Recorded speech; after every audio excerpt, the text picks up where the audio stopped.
Recording. Okay.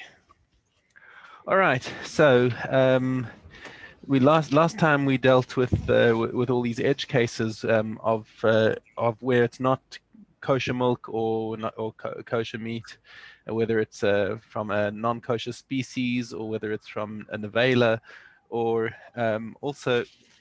we also have dealt with the question of things that aren't considered meat d'oraisa as far as basa b'chalav is concerned, such as venison and chicken, which or any poultry is not considered meat d'oraisa. So there's no isur mid'oraisa about of cooking these things with milk, and if they did get cooked with milk, there's no isur hana either. Okay, so. We went through a whole bunch of edge cases. Does anyone have any questions about that before we proceed? That came to your mind during the week? No. Okay, cool. So let's just do one or two review questions. Okay, do you remember if it is permitted to cook milk with buffalo meat or regular meat with buffalo milk? It's permitted, but you can't use it. Okay, why do you say that? I'm not saying you're right or wrong. I'm just challenging you, and see if you can remember what's the reasoning that you're coming up for saying that. It's still basa v'chalav, but buffalo is considered a wild animal. Okay, so buffalo actually, so this is the tricky part of it, is that the buffalo is in a gray area, because it's because the buffalo, according to many poskim, is the koi that's spoken about in the Mishnah, the koi being safek behema, safek chaya, and because we're dealing with dinim d'oraisa, it falls out stringently in whichever direction it comes. So as far as cooking meat and milk is concerned, we have to be stringent. We can't allow cooking meat with buffalo milk, because that might be a behema. Furthermore, if you shecht a buffalo, you have to do kisoy adam, because it might be a chaya, and the stringency of a chaya is that you have to do kisoy adam, which you don't have to do with a behema. Okay, so that's the situation of the buffalo, is that we have to be stringent. However, if somebody did cook buffalo with buffalo meat with cow milk, then we would not be able to give them lashes because it's a safek. So that would be the leniency of the safek in that situation. Okay. So what if you cooked venison in milk? Right. So if you cooked venison in milk, it would not be kosher because it's still asur d'Rabbanan. But it would not be asur d'oraisa. It would not be asur b'hana, because and that's a strong linkage over there. If it's not asur d'oraisa, it's also not asur b'hana. Okay. Okay. Only time you have isur hana is when you have kosher meat cooked with kosher milk. Then it's an isur hana. You're not allowed to have any benefit from it. Okay. Sorry, can I ask a question there, please? Please do. And this is a bigger question than just the words I'm using. Every animal family has got a number of species. So if we take buffaloes, for example, there are African buffaloes which are indubitably wild, and there are Asian buffaloes, water buffaloes, which are normally domesticated.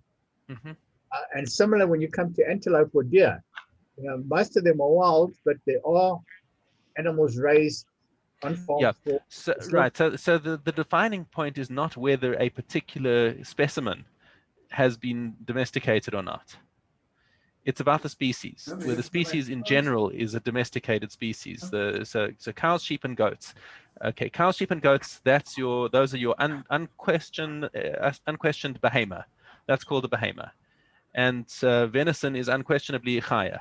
Even if you have a tame niala or something like that, it's not even though it's tame, it's still considered a chaya, because it's something that's on the species, not on the specimen. Yeah. Okay, that's a fair question. Okay. All right. The next question is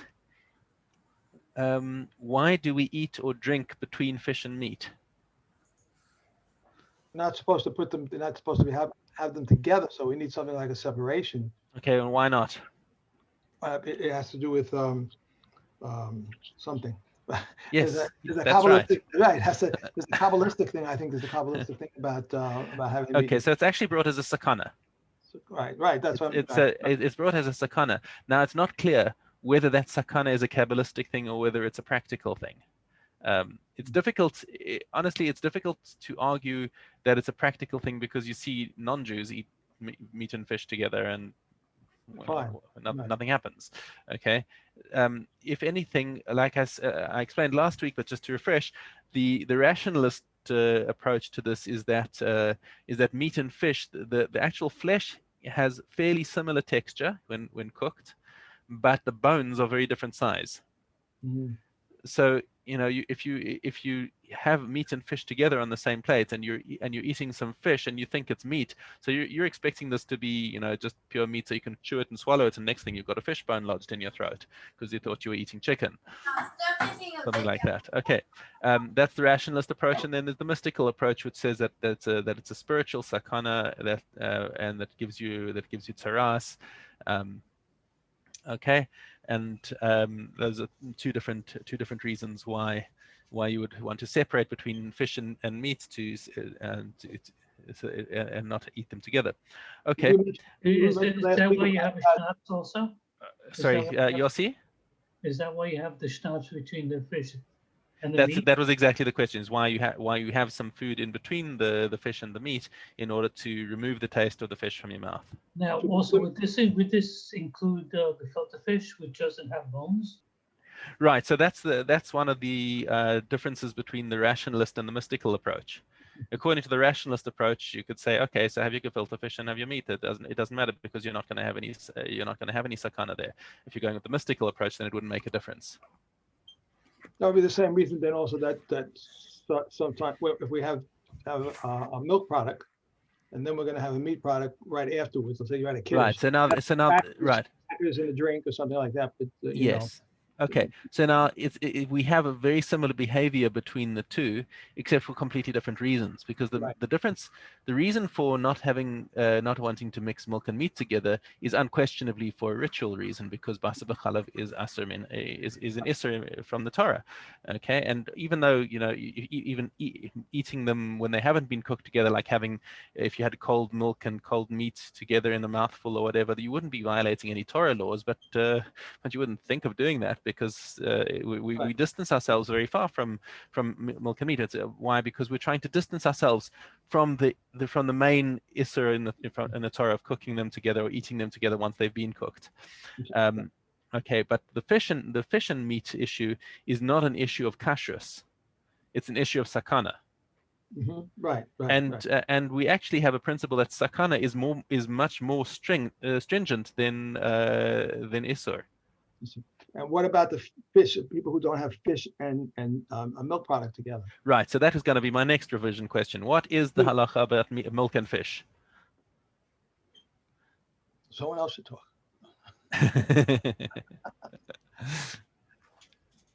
Well, Ashkenazim don't have an issue with that. Ashkenazim don't have an issue. Correct.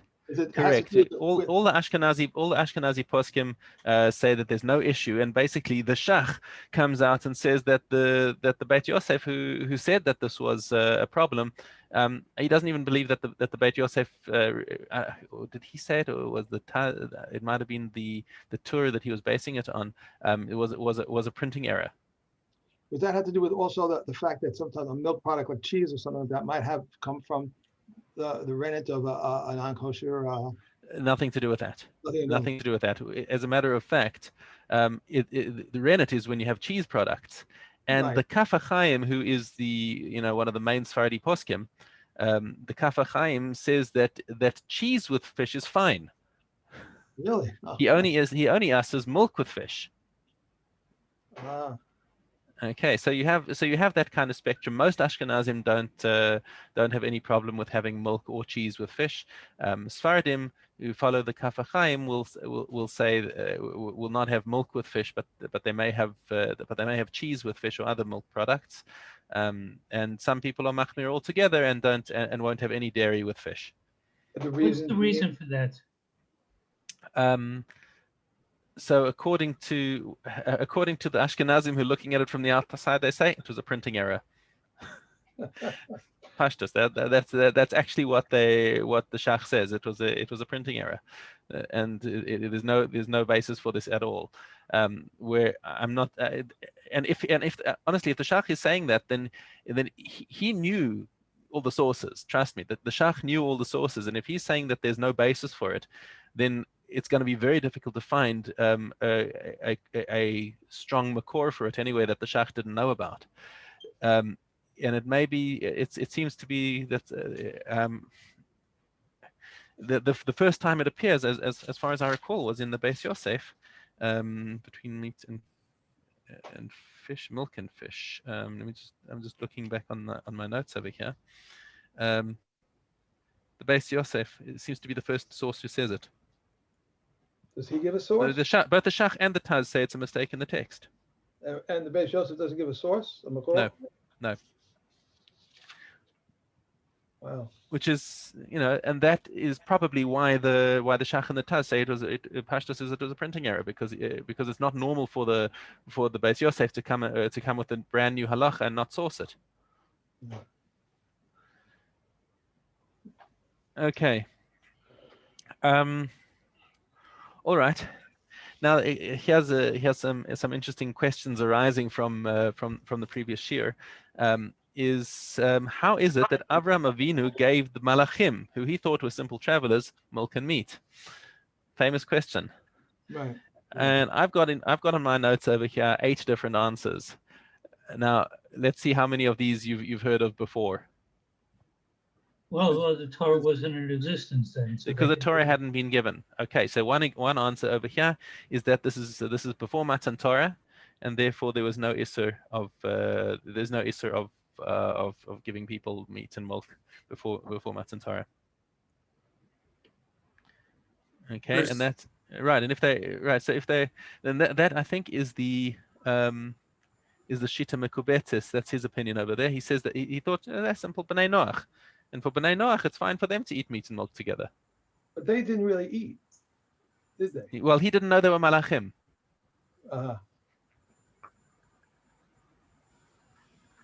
Okay.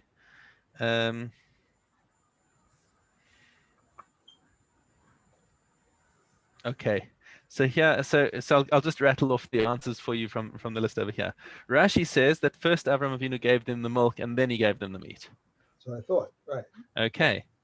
I'll just say the Shita Mekabetzis now. The Maharal Prague says that Avraham Avinu did keep the mitzvahs before Matan Torah, but he only kept the positive mitzvahs, not necessarily the negative ones. So therefore, Basa B'chalav, which is an Isser, wasn't Shaykh before Matan Torah.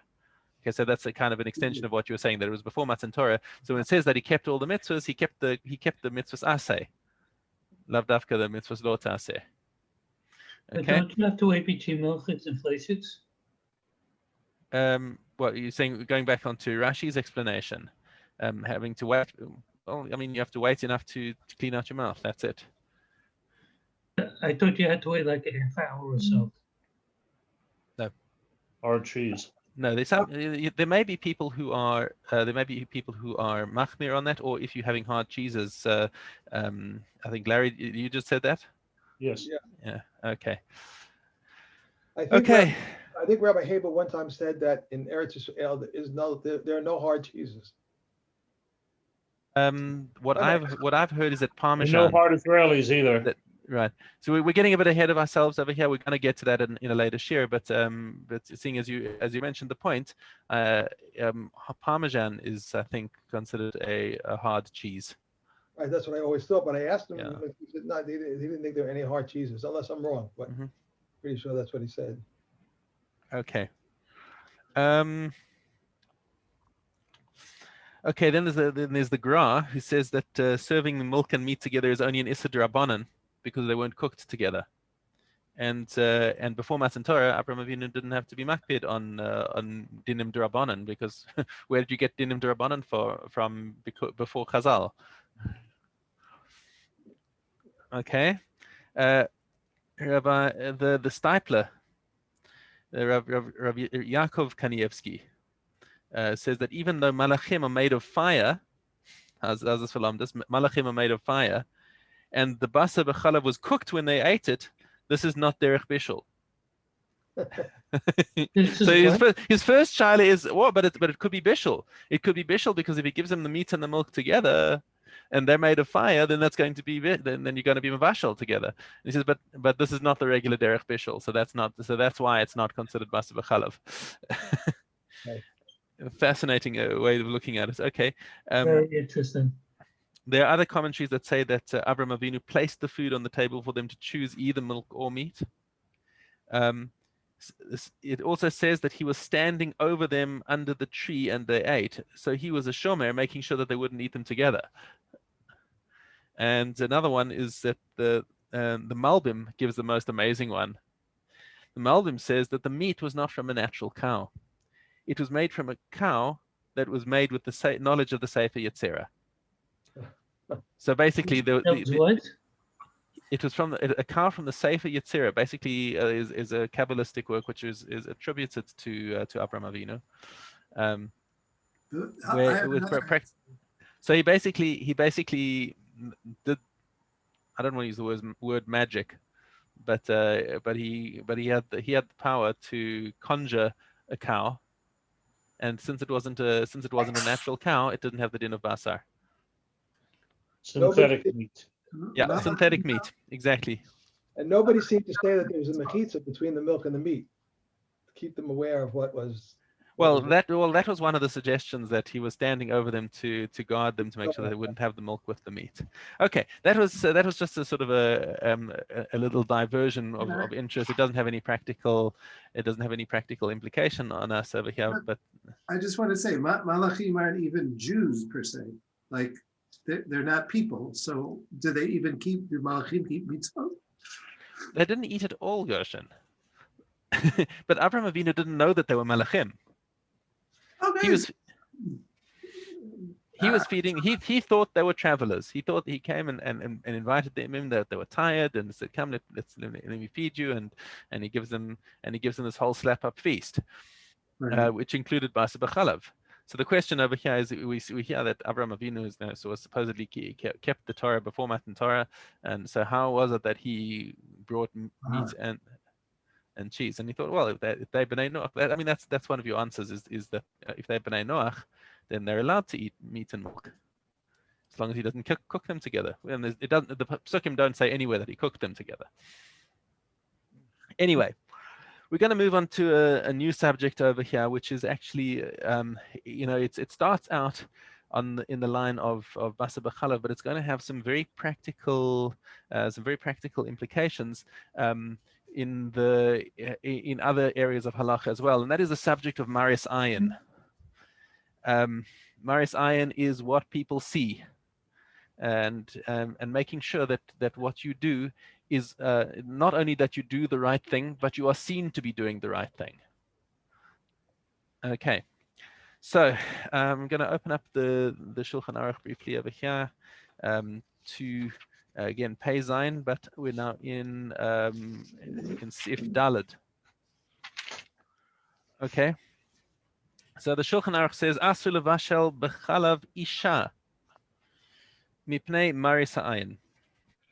Says, so to translate for you, it is prohibited to cook meat in mother's milk.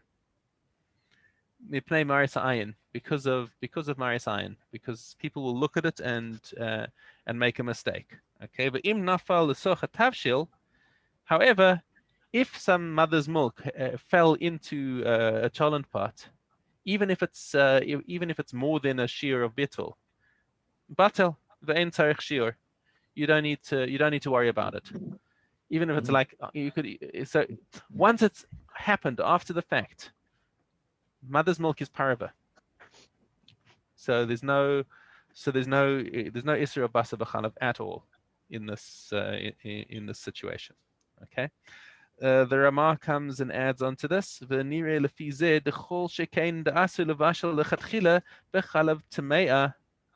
So he says, well, since the Shulchan Aruch is saying that you can't lechatchila cook meat in mother's milk, then you certainly should not be allowed to cook lechatchila in milk from a tamei animal, or basar tamei bechalav tahor, or vice versa. Cook horse meat in cow milk. Shouldn't be allowed to do this because of maris ayin. Okay. V'davka basa behema. This is referring specifically to the meat of a behema. Aval ba'of derabanan ein lachush. He says, but when it comes to chicken, he says, I don't have a problem with this. There's no, if you want to cook chicken with milk, then this is 100% fine.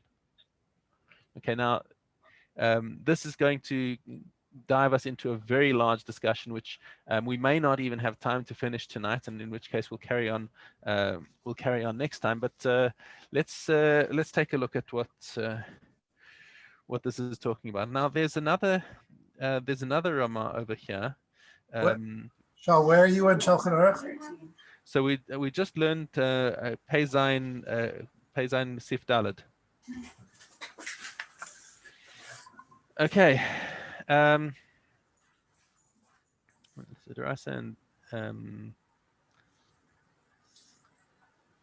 Okay. So now there's another Ramah. Where's the source of this? Where he says that there's a custom. Does he say this over here? Let me just check if it's in here, because I didn't see that here. No, it's not actually written here. I don't.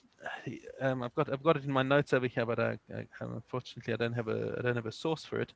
Let me just see, or maybe it's at the end of this chapter over here. No, I don't see it. So he says there's a custom to allow chicken to be placed into almond milk, because milk and chicken is only an issa d'Rabbanan. Okay, but in the case of basa behema, right, so beef with almond milk, one should place almonds next to the almond milk because of maris ayin, so that you can see that this is parava milk here, not cow milk. Okay, as was explained, he says in Siman Samach Vav concerning blood. We're not going to go back to that right now, because that's a different issue with blood. But so actually here, we actually do deal with the blood over here in my notes here, because the Gemara in Krisus explains that fish blood in a cup is asu to drink. Okay, now fish blood actually is completely motar. There's no, you don't, unlike with meat, fish is the entirety of the fish is kosher, assuming it's a kosher species. It doesn't require shchita. The blood has no isser in it, so you can take the fish straight out the sea and slap it on your grill and eat it as is. There's no, you don't have to do any salting or any other preparation. Fish is ready to eat the way it is. Okay, as opposed to meat, where we have some serious isurim with the blood, and we have. I'm sorry. Right. So now this is exactly the issue that we're bringing over here is maris ayin, is that the Gemara in Krisus says that fish blood in a cup is asa to drink unless you place fish scales on the side of the cup.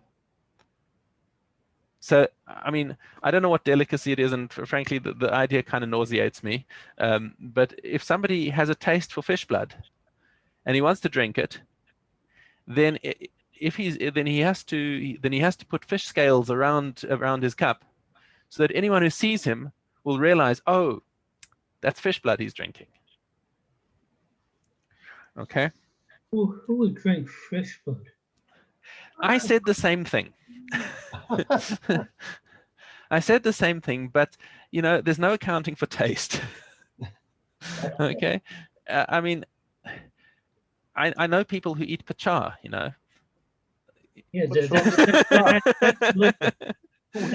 you see there we go. I mean, That's good. that's Canadian. I was taking a good chance over there that one of the other people in this room was going to eat pachar. Chai is Canadian. No, it was I was once tricked into eating it as it was a cruel practical joke. Do we say that a fish does not have a nefesh? and therefore its blood is not the blood of the nefesh.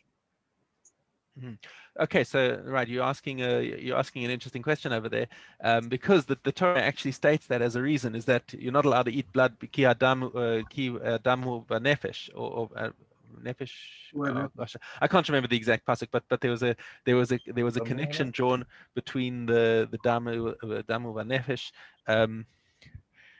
and sure. That's a really interesting question that you ask now. I'll tell you. I'll give you a svara why. I'm just thinking about it now because when you're talking about the damu nefesh, that's because any other creature, any land animal that you eat, you have to do a shechita on. Okay, whether it's chickens or cows or venison, you have to do a shechita, which means that the kosher animal that you're going to eat is going to die because its blood is coming out with that, because its nefesh comes out with its blood. Your fish, you don't have a mitzvah of shechita. Yeah. You catch it out the sea, you throw it on the deck of your boat, and it flops there until it asphyxiates. It's not dying from loss of blood. It's dying because, I mean, and even if you do a shechita on a fish, the blood, because that's not the way that we have a mitzvah of killing a fish before we eat it. Therefore, there's no dama nefesh by a fish. So I'm just making up that story as we're going along here as to why. I think it sounds quite good. I may be wrong, and if you find anything else, I'd be interested to hear it. But that's just my on the spur of the moment svara there. Okay, so the reason again for the fish blood is so that the onlooker will not come to think that it is mutar to drink dam basar. Okay. So it seems here that from what we were saying here, that the main idea of Maris Ayin is so that the onlooker should not come to make a mistake for himself. Okay, that he's not going to look at you drinking this fish blood and say, oh, so blood's mutar. Oh, excellent, that's great. I'll get some chicken blood, or I'll get some cow blood and drink that because I've always wanted to drink blood and see what that's like. Okay, and that would be a very, very bad mistake to make. So the way, and oh yes. How would somebody, if let's say by fish, so you put the scales there, somebody's an amoritz, so they could think that, oh, okay, so I'll, shech the cow, I'll put the skin of a cow near the blood, and also, and drink it. I'm saying, right. So how far do we go in terms of mistaken ideas? Right. It's not for an for somebody to think that, oh, the heter for eating, for having the blood of a creature is to take something from its skin to put it around it, and I think that's starting to get a little bit too far-fetched, because now he's got to make two lomdisha drashas and say, well, it would have been asur unless except for the fact that he put the scales on it. But where it's much easier for him to say, oh, fish, that's fish blood. So fish blood must be mutar. It's a much easier assumption to make that the reason why somebody is allowed to drink the fish blood is because fish blood is intrinsically mutar, not because you have to have a heter of scales, and therefore you might make some similar Josh and take some leather and put it around his cup and drink the cow blood. Okay, right. There's a I don't remember actually if we dealt with this anywhere here, but there was another svara given for Maris Ayin, which is that the onlooker shouldn't make a mistake and think that you're doing an Isser. Because that's sort of tarnishing your own reputation, where the onlooker looks at you and says, "Oh my gosh, I cannot believe it! No, Reuven just drank a cup of blood. It's like, I thought he was such a tzaddik, and he was there drinking blood, and it's like, oh, that's a terrible thing." That's not actually the angle that the notes that my notes over here are taking. It's more the angle that if somebody simple sees it, and that lichore is a more serious thing, because he might come to do something that's really asur, because he saw you doing something and misinterpreted what you're doing. That's worse than him misjudging you and thinking that you're a rasha because you did something that he knew was asur. Okay. All right.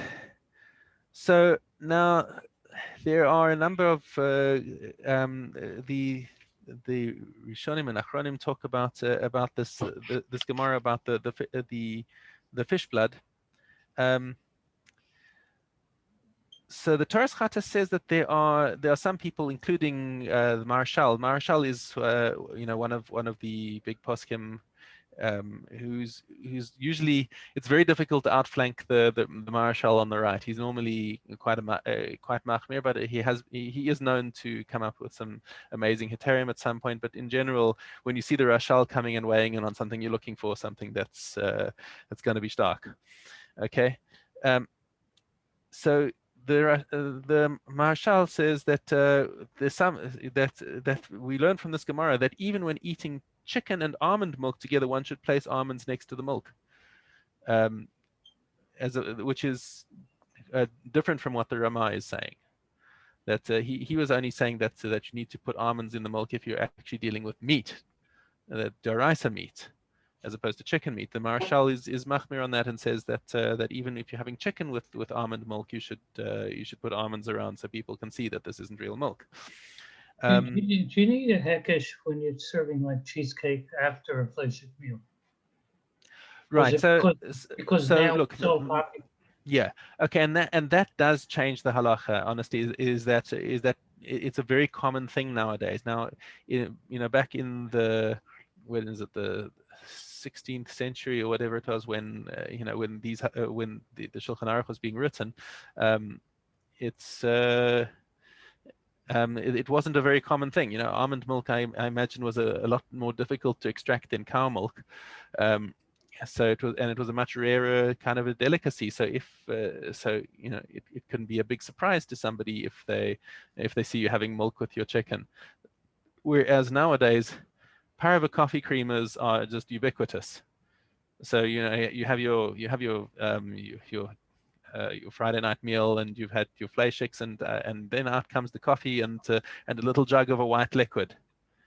You don't need to worry that your host is serving you milk. Everyone knows that there's parva creamer, and therefore, once it's such common knowledge, then you don't really need it because Maris Ayin is no longer a thing, unless you have somebody who's like really an Amaretz, who really doesn't know that such a thing exists and has never heard of the halachas of Basa B'chalav, and now you have to teach him that normally we don't have milk with meat, but this over here is not real milk.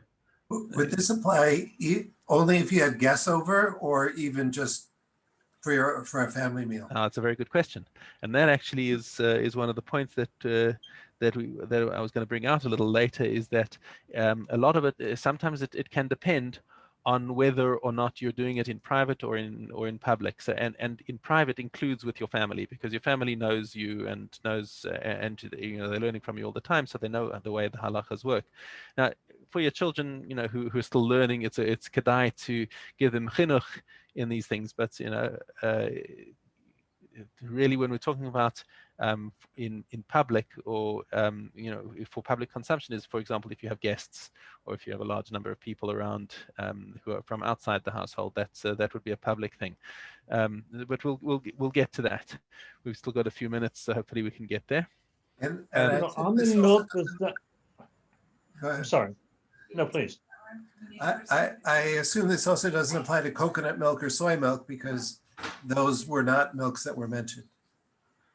Well, I mean, any of these milk, these parva milks, it's really the same halacha, because parva milk is just a concept that that nowadays is very well known. What I would say, I mean, just my own feeling, is that parva cheese is a different story, because in my life experience, parva cheese is not a common thing. I've seen all these vegetarian cheeses, and the first time I saw it was only a few years ago, when I went to a friend's house for I think it was Purim Suda, and he was busy making all these burgers, and he slapped these burgers on the table with a slice of cheese on top, and I was like, okay, at first I got the shock of my life, and then I suddenly realized, no, it's not possible. Obviously, this must be a parva cheese that I've never heard of before. because I know my friend, he's not gonna put basar b'chalav on the table. He just did it for the shock value, and I said to him, that's actually a mistake. That shock value is exactly why you're not allowed to do that,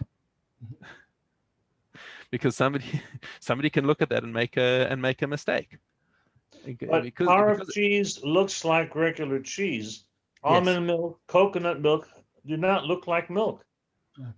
they're thinner. They do look thinner, but what about Rich's coffee creamer? That's made, well, I'm not sure which parv milk it's made of, but it's got a lot of chemicals, primarily chemicals. Whatever it is, it looks like milk, doesn't it? Yes, yeah. So it would seem that if you're using a creamer, you would have to have a container on the table. But if you're cooking with almond milk, why would you have to have almonds nearby? It doesn't look like milk. Because at first glance, it does look like milk. It's a white liquid. I drink almond milk. I mean, I do use it. It's not white. Okay, it's so you drink almond milk. You've developed an eye for it. You could put down 99 bottles, glasses of regular milk and 1 glass of almond milk, and you'd look at this collection, and in 1 second you'd say, oh, that's the almond milk. But not everyone has developed that eye, and if you don't know what you're looking at, you could just look and say, oh, there are 100 glasses of milk over here, and you wouldn't notice that one of them is actually almond milk. So by that token, somebody takes out a little glass jug of almond milk and puts on the table, especially if they haven't got any basis for comparison with anything else, they can look at it and say, oh, that's real milk. Mm-hmm. Yeah, right. Well, and in reference to that barbecue that you went to, another point for this gentleman was that if there are children there, the chinuch for them, that's yes. For you right. trying to explain. So that's another thing is the chinuch aspect. Right. There's the chinuch aspect, and it was important to make that clarification to everyone that this is actually vegetarian cheese. Right. Okay, but you also have the issue of dan l'kav zchus. If you go into someone. So dan l'kav zchus is a mitzvah on the onlooker. Maris Ayin is a mitzvah on the person who's doing it. In an ideal world, both people are keeping their end of the bargain. The guy who's doing it is making sure that Maris Ayin is he's keeping all the things of Maris Ayin, and on the other side, that even if he slips up and doesn't do Maris Ayin 100%, then the onlookers will judge him l'kav zchus. Okay, but you can't have a situation where both of those fall away, because then bad things happen. I've never seen it or tasted it, but it's a good thing that he didn't put that fake bacon on top of the cheese.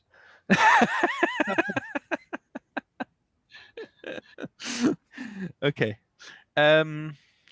let's carry on with what we're saying about all these Maris Ayin cases, and we'll have to carry on next time because we've just got a few minutes left. The Torah Chattas says the Torah Chattas, by the way, is the Ramah. It's the same person. The Torah Chattas was a commentary that he wrote before he wrote the Darkei Moshe, and the Darkei Moshe ultimately became the Ramah's glosses on the Shulchan Aruch. He actually just a little bit of a history over there is that Rav Moshe Isserles wrote the Darkei Moshe at about the same time as Rav Yosef Karo wrote the Shulchan Aruch. Okay, and as soon as the ink had barely dried on the Darkei Moshe when Rav Moshe Isserles saw the Shulchan Aruch and said, "This book's better than mine." And he said, and he went and took all of his notes from the Darkei Moshe and inserted them into the Shulchan Aruch, and made a new edition where the primary commentary was the Shulchan Aruch, and he added his own comments. Okay, so anyway, this Torah Chattas, that was the book that preceded the Darkei Moshe, says that you cannot compare the case of chicken and milk to blood, because concerning fish blood, fish scales are needed, otherwise we may come to stumble on an Issur D'Oraisa. Okay, if you don't show the scales, then somebody might look at you and say, look at you drinking the fish blood and say, oh, meat blood is kosher, I didn't realize that. Okay, however, concerning chicken and milk, the Torah Chattas argues with the Marshal because we're only dealing with an Issur D'Rabbanan. Okay, so he's saying that what's the worst case over here? If you take chicken and cook it in almond milk, and somebody comes and looks at you and says, "Oh, wow, I didn't realize you're allowed to cook chicken in milk." What's going to happen? He'll take the chicken and he'll cook it with milk. And has anything happened? No, he didn't even do it. He didn't do any isser at all, because it's mutter. Because me'ikar adin, it's mutter to cook chicken and milk, and it's not. The worst that'll happen is he'll be over on a darabanan. Okay, and because it's the chashash is only that maybe he might come to do a darabanan, therefore the Ramah says this is it's not something to be worried about. Whereas the Marashal is machmir and says we don't want people to come to do durabanans either. Okay. The Taz says that if one has almonds, he should place them next to the milk lechatchila, because wherever it's possible to do something, be mitake and make some sort of fix so that to improve a situation, you should. If you can, you should make things look better. However, if there are no almonds to be found, then it's nonetheless permissible to eat the chicken with the almond milk. And he even says even meat with almond milk. If you don't have any almonds, and you've already cooked the chicken in the almond milk, or even the meat in the almond milk, he says, okay, so you didn't have almonds. No, what are we going to do? We're not going to tell him to throw the food out. Let him have it. Okay, that's the Taz. The Shach, however, is machmir like the Marshal. Sorry, Yossi? What happens if he just makes an announcement it was cooked with almond? That's another way of doing it, I guess. It's like making a hekher. So the Shach holds like the Marshal and says that we find that even in cases of an Issa Durabanan, we have to worry about Maris Ayin. So according to this, one would not be able to eat the chicken with the almond milk unless he put the almonds near the milk. So that strict opinion says that even b'diavad, we're still going to be machmir on this and to not allow it. Okay, we're seeing lots of conflicting opinions over here, and we are ultimately going to get to the halacha, but I don't want to prejudice the discussion by telling you already what the halacha lamase is going to be at the end of it, because I think it's worthwhile to work through all these opinions and get through all the conflicts and ideas before we finally come out to paskening the halacha. Okay, that's our time limit. Any questions before we terminate? Oh, sorry. Yeah. Thank you, Yashikah. Okay. Thank you, everyone. Lovely to see you all. Happy Tu B'Shvat. Thank you. You too. Darshan, who are you in the picture in the back there? Which one are you in the picture behind you? Oh, me? Oh. No, Darshan. Oh. Have a good night, everyone. Okay, Laila Tov. Hey.